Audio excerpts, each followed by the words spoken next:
देवभूमि उत्तराखंड में आप सभी का एक बार फिर से बेहद स्वागत है और बुलेटिन का आगाज करेंगे बड़ी और अहम खबर के साथ।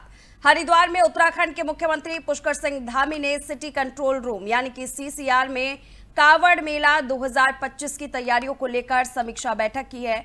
मुख्यमंत्री ने अधिकारियों को निर्देश दिए हैं कि कावड़ मेले के दौरान श्रद्धालुओं की सुविधा, सुरक्षा और ट्रैफिक प्रबंधन को लेकर कोई कोताही ना हो।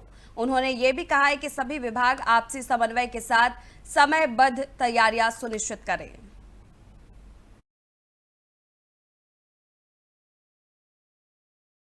तो आपको बताते हुए चले कि 2025 कावड़ मेला को लेकर के प्रशासन तैयार है और तमाम तैयारियों के बीच में मुख्यमंत्री पुष्कर सिंह धामी खुद मौके पर मौजूद हुए। उन्होंने समीक्षा बैठक की और इस दौरान तमाम पहलुओं पर आपको बताते हुए चले, इसमें खास तौर पर सुरक्षा व्यवस्था पर खास फोकस रखा गया। मुख्यमंत्री पुष्कर सिंह धामी ने सुरक्षा व्यवस्था को लेकर के अधिकारियों को तमाम निर्देश दिए। किसी भी प्रकार की कोताही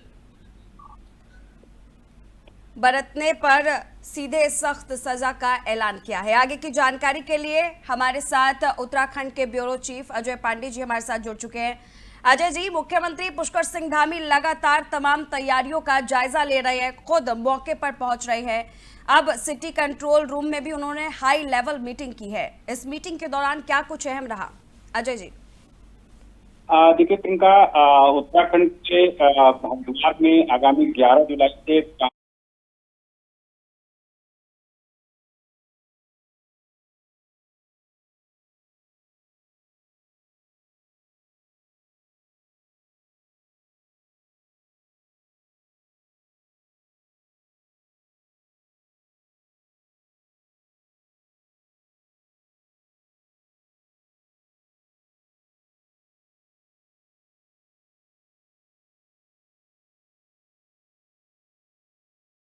बनाया जाए, कहीं पर कोई कमी न रहने पाए, क्योंकि ये जो कावड़ मेला है ये आस्था का और भक्ति की एक अटूट और संगम देखने को मिलता है। क्योंकि यहाँ पर 4 करोड़ से अधिक लोग पहुंचते हैं।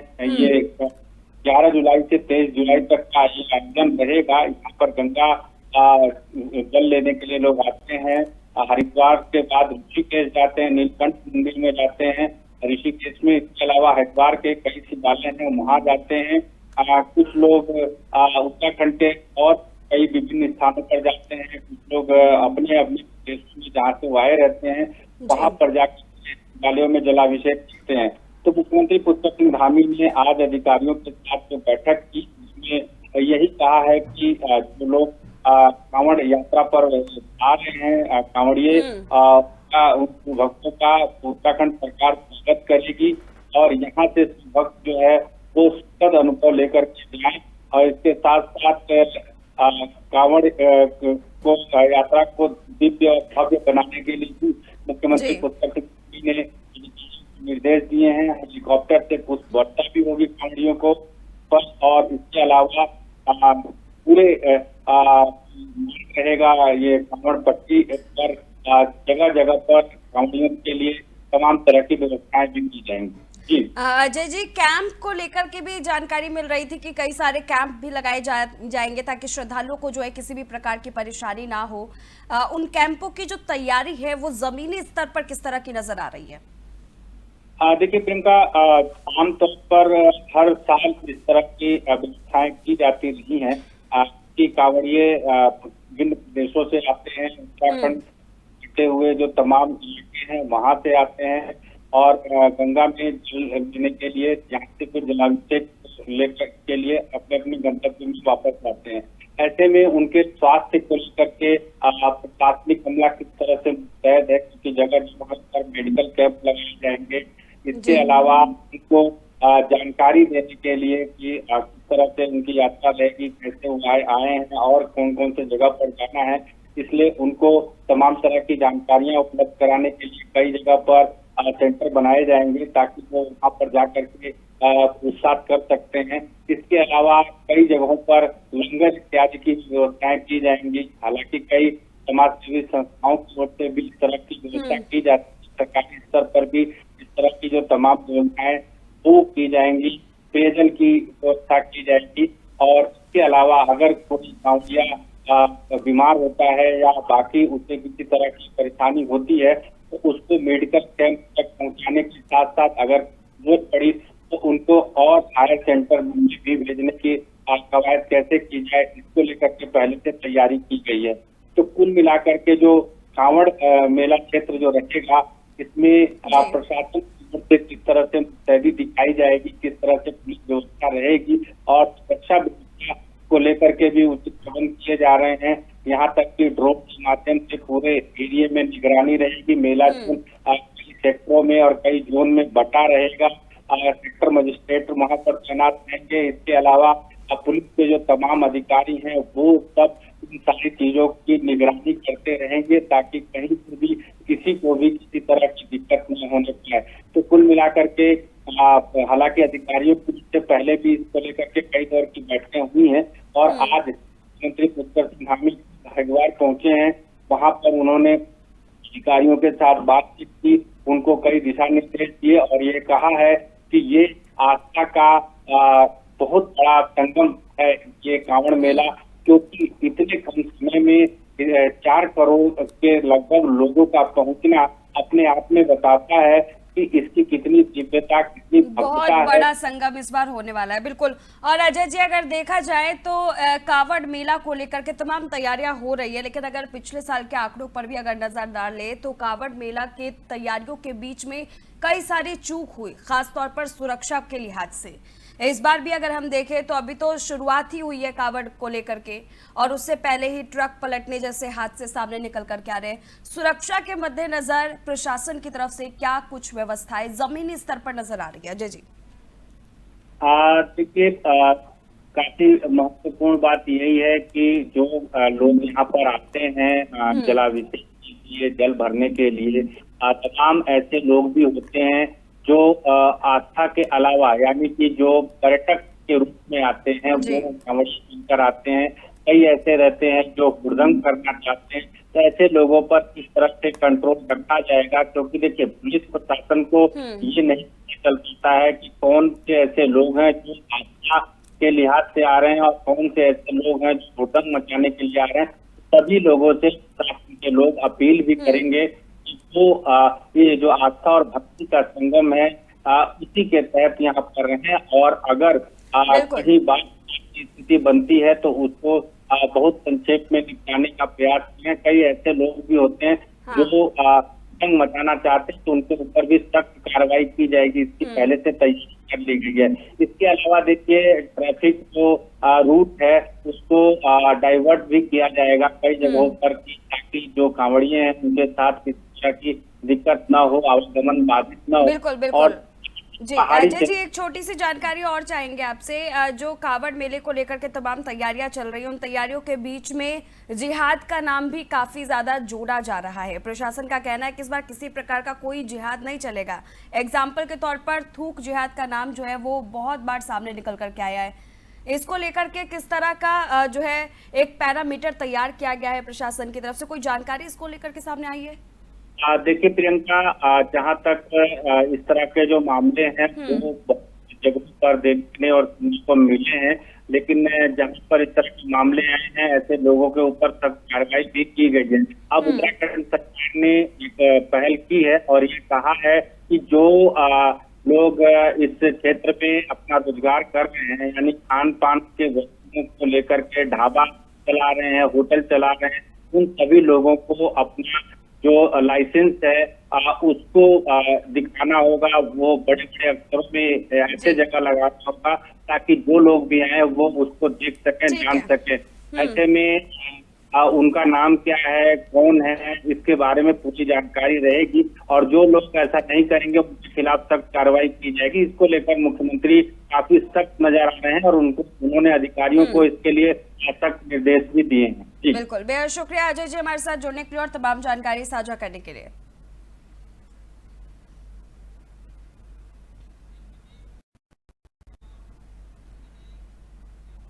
तो वही कावड़ मेला 2025 की तैयारियों का जायजा लेने के लिए उत्तराखंड के मुख्यमंत्री पुष्कर सिंह धामी आज हरिद्वार पहुंचे। सुबह करीब 11:10 पर मुख्यमंत्री का हेलीकॉप्टर गुरुकुल कांगड़ी हेलीपैड पर उतरा, जहां बीजेपी नेताओं और प्रशासनिक अधिकारियों ने उनका भव्य स्वागत किया।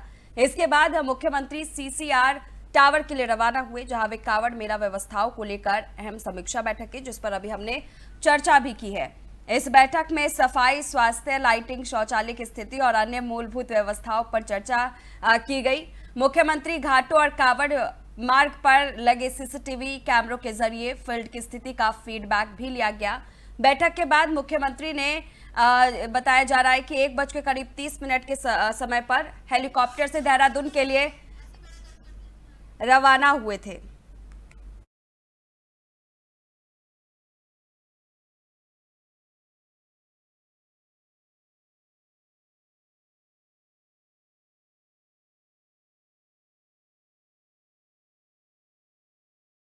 चलिए आगे बढ़ेंगे। उत्तराखंड के चमोली जनपद में स्थित लोकपाल घाटी में समुद्र तल से करीब 15,200 फीट की ऊंचाई पर स्थित श्री हेमकुंड साहिब धाम में इन दिनों श्रद्धालुओं की रिकॉर्ड तोड़ भीड़ उमड़ रही है। हिंदू और सिख आस्था के संगम इस पावन स्थल पर श्रद्धालु सप्त श्रृंग शिखरों के तले स्थित पवित्र हिम सरोवर में आस्था की डुबकी लगाकर गुरु महाराज को समर्पित मत्था टेक रहे हैं और गुरुवाणी अरदास में शामिल होकर भाव विभोर हो रही हैं। गोविंद घाट पुलना से लेकर गोविंद धाम, घांगरिया और हेमकुंड साहिब तक बना गुरु आस्था पथ श्रद्धालुओं को सहजता से मार्ग प्रदान कर रहा है। जो बोले सो निहाल के जयकारों के साथ श्रद्धालुओं की संगत, भारी संख्या में गुरु महाराज के प्रति अगाध श्रद्धा भी श्री हेमकुंड साहिब पहुंच रही है। केवल 2 जुलाई को ही करीब अगर हम बात करें तो 2200 श्रद्धालुओं ने श्री हेमकुंड साहिब के दर्शन किए। वहीं कपाट खुलने से लेकर अब तक करीब 1,93,000 श्रद्धालु यहां पहुंचकर गुरु महाराज के दरबार में हाजिरी लगा चुके हैं।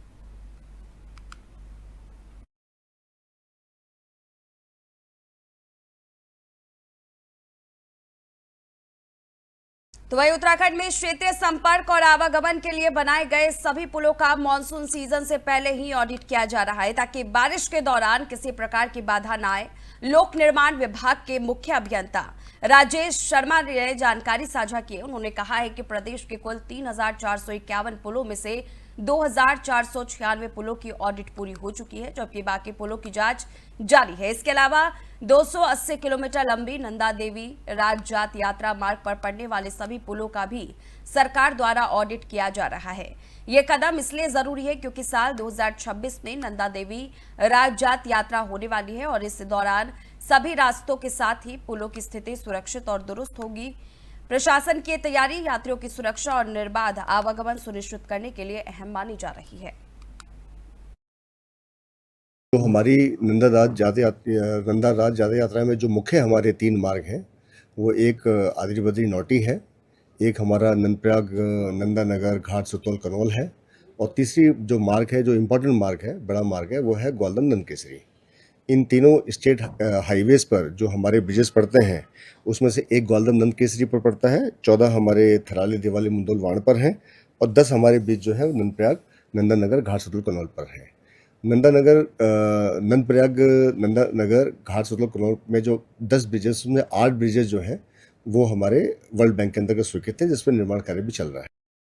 तो वहीं अशोक आश्रम ड्रमेंट के सामने यमुना नदी के एक टापू में सुबह के समय करीब 11 लोग जो है वो फंसे हुए थे। पुलिस को सूचना मिलते ही डाक पत्थर पुलिस, एसडीआरएफ और जल पुलिस की टीम तुरंत मौके पर पहुंची और टापू में फंसे 7 लोगों के साथ जो है 4 महिलाएं बताई जा रही है उसमें शामिल थी, उनको सुरक्षित बाहर निकाल लिया गया। जानकारी के मुताबिक ये सभी सुबह नदी में गए थे, लेकिन अचानक जलस्तर बढ़ने के कारण वे टापू में फंस गए थे। टापू के चारों तरफ पानी होने की वजह से वे स्वयं बाहर नहीं आ पाए। एसडीआरएफ और स्थानीय पुलिस की संयुक्त टीम ने तत्परता दिखाते हुए सभी को सफलतापूर्वक रेस्क्यू कर बाहर निकाल लिया है।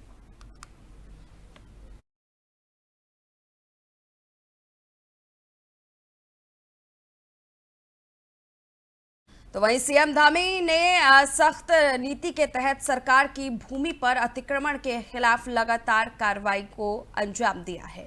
अब तक प्रदेश भर में 537 अवैध मज़ारें हटाई जा चुकी है, इसी क्रम में काशीपुर के कुंडेश्वरी क्षेत्र में जिला प्रशासन ने बड़ी कार्रवाई करते हुए सरकारी सीलिंग भूमि पर बनी 5 अवैध बाजारों को बुलडोजर चलाकर ध्वस्त कर दिया। बताया जा रहा है कि ये जमीन सरकारी आमबाग की थी, जिस पर कुछ लोगों ने धार्मिक गतिविधियों की आड़ में ढांचे खड़े कर कब्जा कर लिया था। प्रशासन द्वारा नोटिस देने के बाद जब निर्धारित समय सीमा में कोई वैध दस्तावेज प्रस्तुत नहीं किए गए तो एसडीएम अभय प्रताप सिंह के नेतृत्व में गुरुवार सुबह ये कार्रवाई की गई। मुख्यमंत्री धामी पहले स्पष्ट कर चुके हैं कि सरकारी भूमि पर धर्म की आड़ में किया गया कोई भी अतिक्रमण अब बर्दाश्त नहीं किया जाएगा। कुंडेश्वरी की ये कार्रवाई साफ संकेत देती है कि शासन अब सिर्फ कागजों तक सीमित नहीं बल्कि जमीन पर भी सख्ती से कार्रवाई करेगा।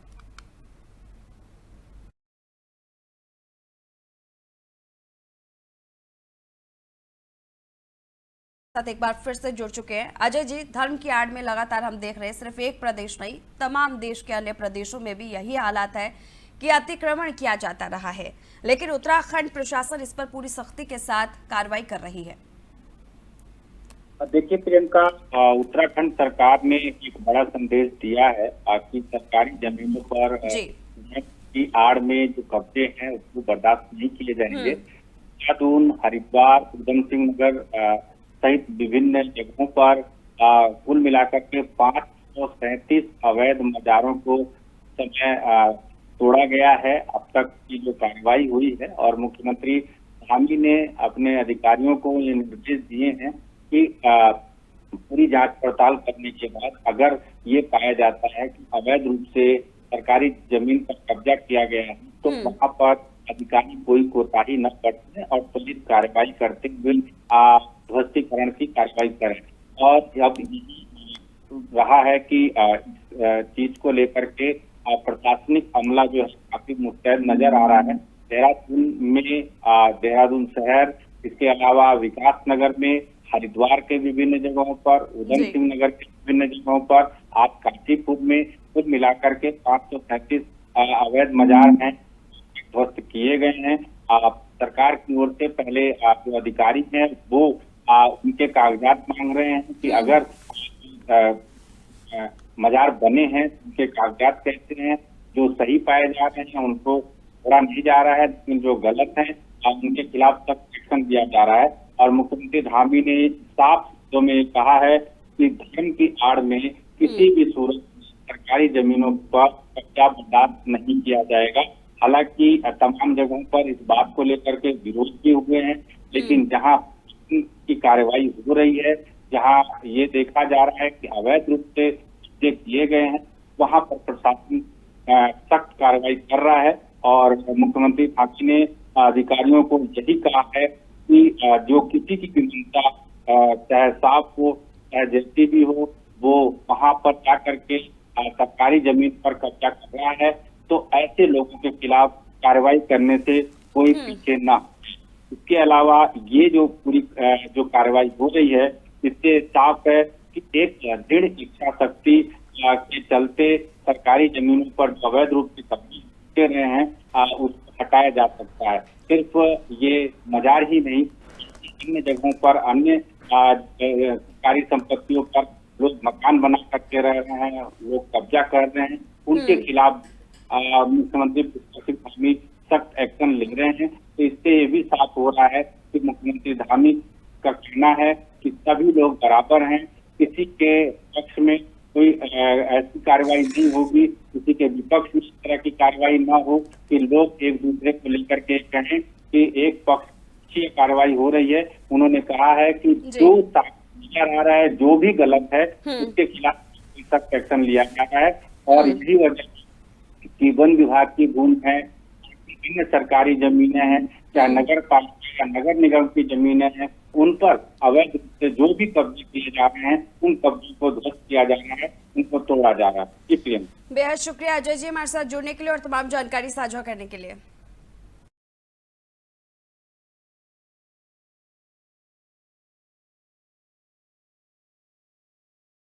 उधम सिंह नगर के सीमांत खटीमा विकास खंड से एक चौंकाने वाला मामला सामने आया है, जहां 2 ग्राम पंचायतों की आधी जनसंख्या मतदान के अधिकार से वंचित रह गई। ग्राम पंचायत मुंडली और उम्र खुर्द की बड़ी संख्या में मतदाताओं को सरकार द्वारा नगर पालिका खटीमा क्षेत्र में सम्मिलित तो कर दिया गया, लेकिन वे ना तो पिछली बार हुए नगर निकाय चुनाव में वोट डाल सके और ना ही इस बार होने वाले पंचायत चुनाव में।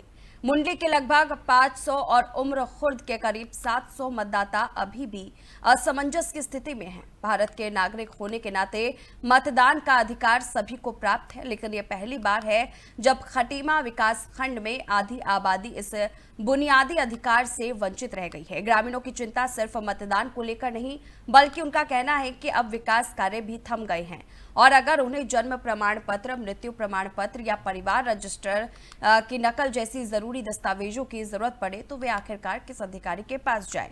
इस मुद्दे पर उप जिलाधिकारी खटीमा तुषार सैनी ने सफाई देते हुए कहा कि पूर्व जिलाधिकारी द्वारा शासन को रिपोर्ट भेजी गई थी और शासन ने इसे शहरी क्षेत्र के अनुकूल नहीं माना, इसीलिए इस क्षेत्र को नगरपालिका में शामिल नहीं किया गया है। ग्राम सभा उम्र खुर्द की निवासी एडवोकेट पूनम राणा ने मीडिया से बातचीत करते हुए कहा है कि गांव वाले अपने आप को अब भारत का नागरिक नहीं समझ पा रहे हैं।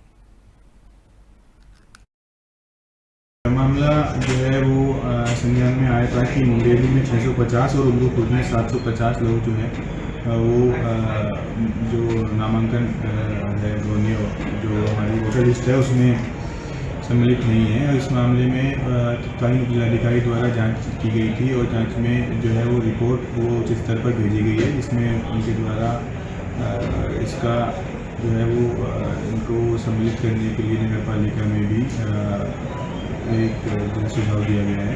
इसके अतिरिक्त बताना चाहूँगा कि कोर्ट में इस मैटर में जब तक कोई फाइनल सोल्यूशन नहीं हो जाता है तब तक एक वैकल्पिक व्यवस्था के रूप में ईओ नगर पालिका और बीडीओ खटीमा को निर्देशित किया गया था। हाँ, इससे अभी जो पंचायत का पर्व, पंचायत चुनाव का जो पर्व आया है उसमें ग्रामीण अपने आप को ऐसा महसूस कर रहे हैं जैसे कि वो इस देश के नागरिक ही ना हो, क्योंकि वो नगर पालिका में भी वंचित रह गए वोट करने से और अभी पंचायत चुनाव में भी।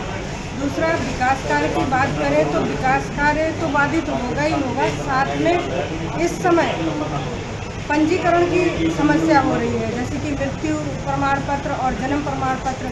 बच्चों की आयु 6-6 महीने हो गई है, समय सीमा प्रमाण पत्र बनाने के लिए वो समाप्त हो चुकी है। इस वजह से और ज़्यादा परेशानी हो रही है, अधिकतर तो पंजीकरण की समस्या हो रही है। मामला जो है वो संज्ञान।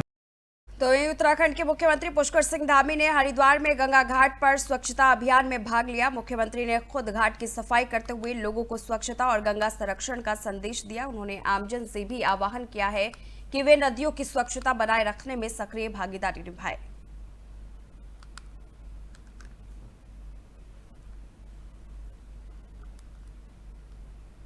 वहीं विकासनगर के लहमन अस्पताल रोड पर स्थित एक प्राइमरी विद्यालय के बंद होने के बाद बच्चों का भविष्य अधर में लटक गया है। इसी को लेकर आज बच्चों के अभिभावक खंड शिक्षा अधिकारी कार्यालय पहुंचे। बच्चों के माता पिता का कहना है कि उनके बच्चे RTE यानी कि राइट टू एजुकेशन के तहत उस स्कूल में पढ़ रहे थे, लेकिन अब स्कूल को बंद कर दिया गया है। इससे पहले अभिभावकों ने इस मुद्दे को लेकर उप जिलाधिकारी विकासनगर विनोद कुमार से भी मुलाकात की थी, जिन्होंने उन्हें खंड शिक्षा अधिकारी से संपर्क करने की सलाह दी थी और खुद भी इस विषय में जानकारी ली थी।